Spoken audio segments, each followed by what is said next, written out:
Good morning friends. GST platform के YouTube channel में आप सभी का स्वागत है। जी हाँ फ्रेंड्स, जीएसटीआर 3B की जो नई रिटर्न प्रणाली है, यानी कि जो न्यू जीएसटीआर 3B का फॉर्मेट है, अब आपको ये समझना जरूरी है क्योंकि आने वाले टाइम में आपको ओल्ड जीएसटीआर 3B भरने की ज़रूरत नहीं होगी। जुड़े रहिएगा इस वीडियो के एंड तक, ताकि गवर्नमेंट ने जो नया जीएसटीआर 3B का फॉर्म दिया है उसके मेजर टेबल्स जो चेंज होने वाले हैं उसके बारे में आपको पूरी जानकारी मिल सके।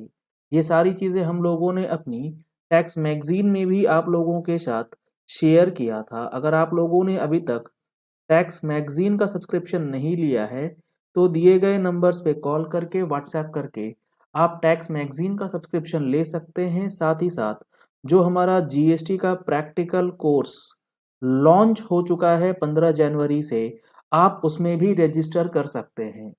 रजिस्ट्रेशन करने के बाद आप उस कोर्सेज के अंदर जो सेशंस ऑलरेडी हो चुके हैं उसका रिकॉर्डिंग और जो आने वाले लाइव सेशन है अगले 6 महीने तक, वो आपको रेगुलरली मिलते रहेंगे। तो दिए गए नंबर्स पे आप इन कोर्सेज की डिटेल्स भी ले सकते हैं।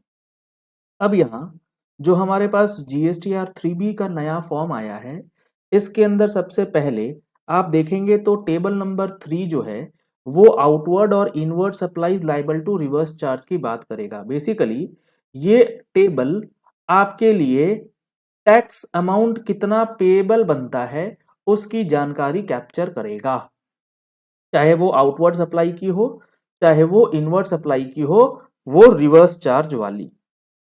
और इसके साथ साथ जो एडवांसेस आप रिसीव करते हैं ये एडजस्ट करते हैं, उसकी डिटेल्स जो है आपको इस पर्टिकुलर जीएसटीआर 3B के टेबल नंबर 3 में डालना है। इसमें जो चेंज है वो क्या है? वो एक चेंज है जो सप्लाईज 9 सबसेक्शन 5 के अंदर कवर्ड है। 9 सबसेक्शन 5 क्या कहता है? 9 सबसेक्शन 5 कहता है ऐसी सप्लाईज जो करी तो है सप्लायर ने किसी रिसीवर को, लेकिन वो करी गई है इको ऑपरेटर के साथ। ये सारी डिटेल्स हम लोग अपने जो प्रैक्टिकल कोर्स चल रहा है उसमें भी डिस्कशन करेंगे। तो जो ये सप्लाई ई कॉमर्स ऑपरेटर के थ्रू करी गई, उस सप्लाई को भी अब इस टेबल नंबर 3 में इनकॉर्पोरेट कर दिया गया है। अभी फिलहाल इसके लिए सेपरेट टेबल जो है वो दिया गया है 3B में, तो वो सेपरेट टेबल जो है वो अब खत्म हो जाएगा। अगर आप डिटेल्स में जाएंगे तो पहला टेबल वही है जो पहले भी हुआ करता था, टैक्सेबल आउटवर्ड सप्लाईज, एक्सपोर्ट का टेबल, एसईजेड सप्लाईज का टेबल, डीम्ड एक्सपोर्ट्स का टेबल, एंड जो कॉलम नंबर ई है ये एक नया टेबल जो है वो इंसर्ट हुआ है। ये टेबल इंसर्ट हुआ है ऐसे सप्लाईज के लिए जो कि लायबल है रिवर्स चार्ज के अंदर। अब यहां लायबल है रिवर्स चार्ज के अंदर जब कहा जाता है तो इसका मतलब ये कि आपने सप्लाई करी, जो सर्विसेज या जो गुड्स आपने सप्लाई करे हैं उन सर्विसेज या उन गुड्स के ऊपर आरसीएम की लाइबिलिटी आती है किसकी? रिसिपिएंट की। तो आप एज अ सप्लायर उन सर्विसेज की वैल्यू या उन गुड्स की सप्लाई की वैल्यू कहां दिखाएंगे? प्रेजेंट 3B में ऑप्शन नहीं था, तो उसके लिए अब कॉलम नंबर ई जो है वो आपको प्रोवाइड किया गया है outward supplies attracting reverse charge के नाम से। इसके बाद है inward supplies liable to reverse charge. वो इनवर्ड सप्लाईज जो लायबल है रिवर्स चार्ज की। अगर यहां हम लोग बात करें इंपोर्ट ऑफ सर्विसेज की, तो import of services her situation में आपके रिवर्स चार्ज में ही आएंगे, क्योंकि जो बंदा बाहर बैठा है इंडिया के बाहर, टैक्सेबल टेरिटरी के बाहर, उसको जीएसटी भरने की जरूरत नहीं है। जो बिजनेस एंटिटी बाहर के किसी सप्लायर ऑफ सर्विसेज से कोई सर्विसेज लेती है, that is import of service. अगर आप इंपोर्ट ऑफ गुड्स करते हैं तो वो आपको अदर्स सेक्शन में इंक्लूड करना है। और इसके साथ साथ जो आप जीटीए की सर्विसेज ले रहे हैं या एडवोकेट की सर्विसेज लेते हैं जिस पे रिवर्स चार्ज आता है, वो सब आपको F2 में डालना है। अभी तक इसका ब्रेकअप जो है इस तरीके से नहीं मांगा जाता था, अब इसमें मांगा जा रहा है। इसके बाद कॉलम नंबर जी जो है वो ये मांगता है कि जहां पर आपने सप्लाई किया और टैक्स का पेमेंट किसे करना है, ई कॉमर्स ऑपरेटर के थ्रू। और कॉलम नंबर एच ये बोलता है supplies made through ECO on which ECO is required to pay the tax. अब यहां पर ये same data e commerce operator से और इस सप्लायर से दोनों से मांगा जा रहा है। अगर आप जीएसटीआर 1 की, जी हाँ फ्रेंड्स, जीएसटीआर 1 में भी ये टेबल्स जो हैं अभी न्यूली इंसर्टेड हैं और उसमें भी इसी तरीके से डेटा जो है मांगा जा रहा है, तो कहीं ना कहीं अब जीएसटीआर 3B की फॉर्मुलेशन जो है वो तैयार की जा रही है बिल्कुल नए ढंग से। तो अगर आप मैगजीन सब्सक्रिप्शन नहीं लेते हैं तो आपको नुकसान हो सकता है, इन सारे अपडेट्स को आप बिल्कुल भी मिस नहीं कर सकते। तो यहां पर ई कॉमर्स ऑपरेटर के द्वारा दिया गया सप्लाई दो तरीके से रिपोर्ट किया जाएगा। जिस ई कॉमर्स ने सप्लाई करा है उसे डालना है कॉलम नंबर जी में, और जिस सप्लायर का वो सप्लाई है एक्चुअली वो डालना है कॉलम नंबर एच। अब यहां पर टैक्स का अमाउंट डिसेबल्ड है, क्यों?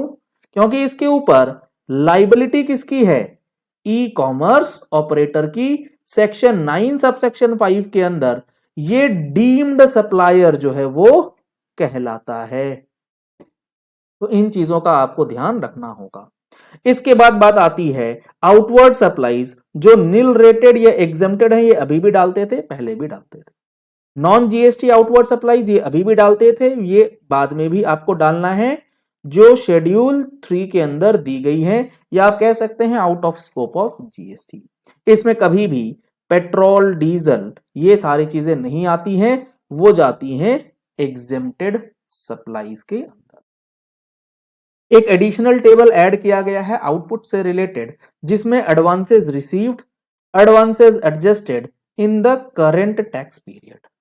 एडवांसेस का जो फिगर्स हुआ था वो कभी भी जीएसटीआर 3B में सेपरेट टेबल से नहीं दिखाया गया, जिसकी वजह से काफी ज्यादा कैलकुलेशंस में इश्यूज रहते थे। तो उन इश्यूज को ध्यान में रखते हुए अब यहां पर एडवांसेस का डेटा जो है वो कैप्चर किया जाएगा।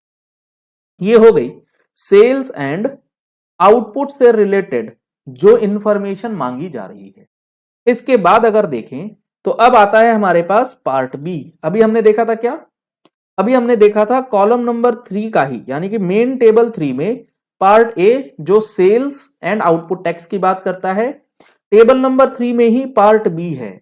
और ये किस चीज की बात कर रहा है, ये बात कर रहा है जो टेबल के अंदर, यानी कि पार्ट ए के अंदर आपने अभी फिगर्स डाले हैं, उसमें से इंटर स्टेट सप्लाईज कौन से हैं जो कि आपने अनरजिस्टर्ड पर्सन को किए, या कंपोजिशन टैक्सेबल को, या फिर यूआईएन होल्डर्स को, उसका सेपरेट ब्रेकअप आपको डालना है। ये एग्जिस्टिंग फॉर्मेट की तरह ही अभी काम करेगा, इसमें कोई भी चेंज नहीं है। पार्ट सी की बात करें टेबल 3 में ही, अब पार्ट सी एक न्यूली इंसर्टेड टेबल है। This table is new table, most awaited, most demanded table. ये है अमेंडमेंट टेबल। जी हां फ्रेंड्स, जीएसटीआर 3B में अमेंडमेंट टेबल जो है वो अब सेपरेटली इनकॉर्पोरेट कर दिया गया है। अमेंडमेंट किस तरीके से होगा, amendment made in the statement of outward supplies, यानी कि अमेंडमेंट जो आपने जीएसटीआर 1 में किया वो relating to the details furnished in part A in earlier tax period. 3B का जो हमारा पार्ट ए है, मतलब बेसिकली ये जो आउटवर्ड सप्लाई जो अभी हमने डिस्कस किया ना, ये पूरा, ये कहीं ना कहीं आपने अपनी जीएसटीआर 1 में भी डाला होगा। उस जीएसटीआर 1 से डेटा ऑटो पॉपुलेट यहां हो रहा है।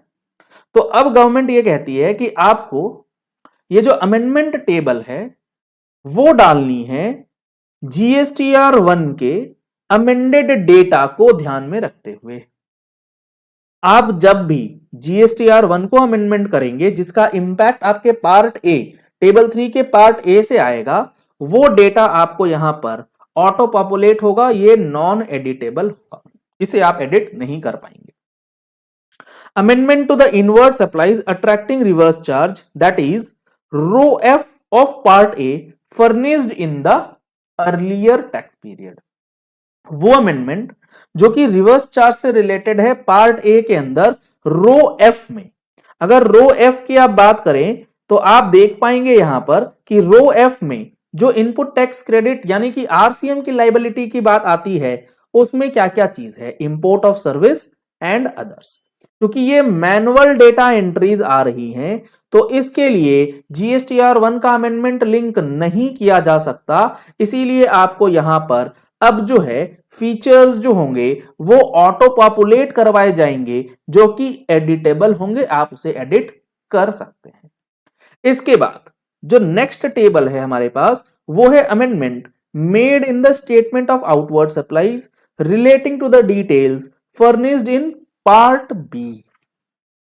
पार्ट बी का मतलब जो हमारे पास inter state sales to unregistered person है उसमें भी अगर कोई अमेंडमेंट है तो उससे रिलेटेड जब आप जीएसटीआर 1 का डेटा अमेंड करेंगे तो वो फिगर यहां पर कैप्चर कर ली जाएगी। This being subset of A not to be added in any tax liability only required for settlement purpose. ये सिर्फ गवर्नमेंट अपने पर्पस के लिए दे रही है।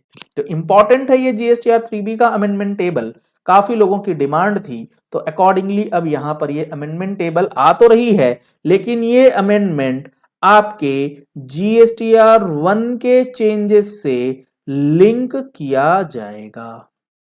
आप सोचेंगे कि 3B का चेंज 3B के जरिए हो जाए, जी नहीं, that will be rooted through GSTR 1। इसके बाद एक टेबल है पार्ट डी जो बात करता है negative value carried forward from the next period. ये भी मोस्ट अवेटेड और मोस्ट डिमांडेड टेबल था।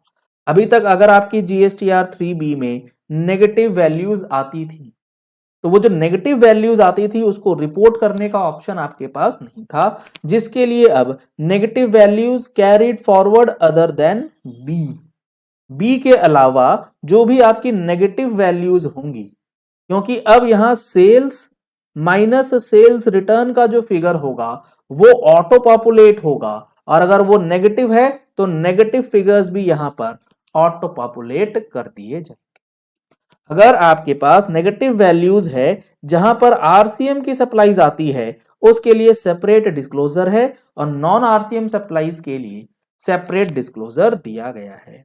आगे के टेबल्स में आईटीसी की बात करी गई है जो हमने अगले सेशन में डिस्कस किया है। तो चलिए आज का सेशन यही एंड करते हैं। आशा करते हैं आपको ये न्यू जीएसटीआर 3B का जो कॉन्सेप्ट है ये समझ आ गया होगा और किस तरीके से आपको फाइलिंग करना है ये सारी चीजें भी आपको क्लियर हो गई होंगी। Thank you and have a nice day.